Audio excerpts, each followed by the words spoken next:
Hello ఆల్మేకి ladies, ఈరోజు video ఏంటంటే home made panipuri super టేస్టీగా వచ్చింది. ముందుగా పానీ తయారు చేసుకునే విధానం చూసేద్దాం.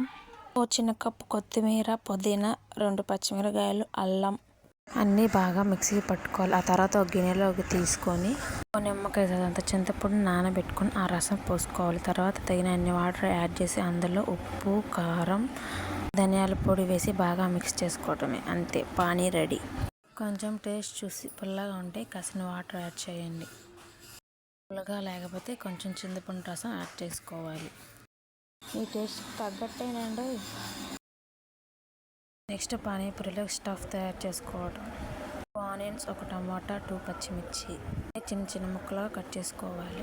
తగినన్ని పచ్చి బఠానీ ఓవర్ నైట్ నానబెట్టుకొని దాంతోపాటు 3 బంగాళదుంపలు 2 కలిసి ఉడకబెట్టుకోవాలి.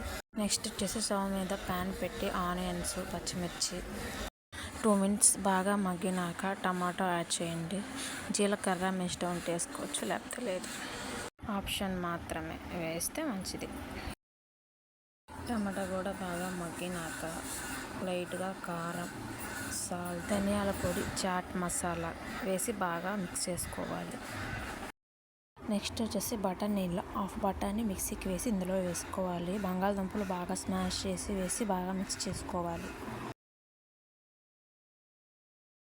తగినన్ని వాటర్ యాడ్ చేసి లో ఫ్లేమ్లో 10 మినిట్స్ కుక్ చేసుకోవాలి. ఈ మగవాళ్ళు ఉన్నారే, ఎవరన్నా ఇది చేస్తే నువ్వు కూడా ఇచ్చేయి అని అంటారు చూడండి.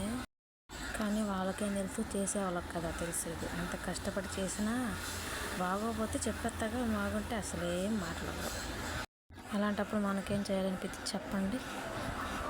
15 మినిట్స్ కుక్ అయినాక కొత్తిమీర యాడ్ చేసుకొని కొంచెం లెమన్ జ్యూస్ యాడ్ చేసుకొని బాగా మిక్స్ చేసుకోవడమే.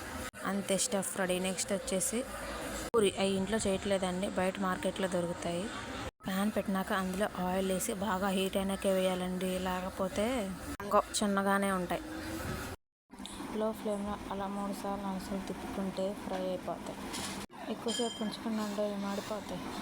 స్టఫ్ ప్రాసెస్ సింపుల్ వేలో కూడా చేయొచ్చు, కానీ అలా చేస్తే తింటాడో తిన్నా అని ఇలా చేశాను. మనం మాత్రం పడి ఆయిల్ కాకముందు వేస్తే అవి గుండు బాండీలో ఉన్నట్టు వస్తాయి. అంతా ఫినిష్ అయిపోయింది. మా మరలు తింటాను చూడండి. హోమ్ మేడ్ పానీపూరి రెడీ అయిపోయింది. అన్నీ సర్వ్ చేసుకోవడమే. ఆనియన్స్ చిన్న ముక్కలుగా కట్ చేసుకొని మధ్య మధ్యలో వేసుకోవాలంటే ఉంటుందో చూడండి, సూపర్. అంతే, తింటున్నారు చూడండి. మా చిన్నపిల్ల ఉంది, అదే పెట్టుకోవాలంట. అది తిందో వాళ్ళ తినలేదు, గోల గోల. ఫస్ట్ టైం చేసే వాళ్ళకి పెద్ద ప్రాసెస్ లాగా అనిపించింది, కానీ తర్వాత అలవాటు అయిపోయింది.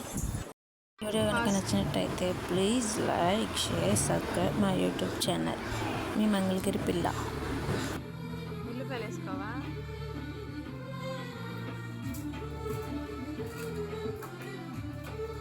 ఎలా ఉంది?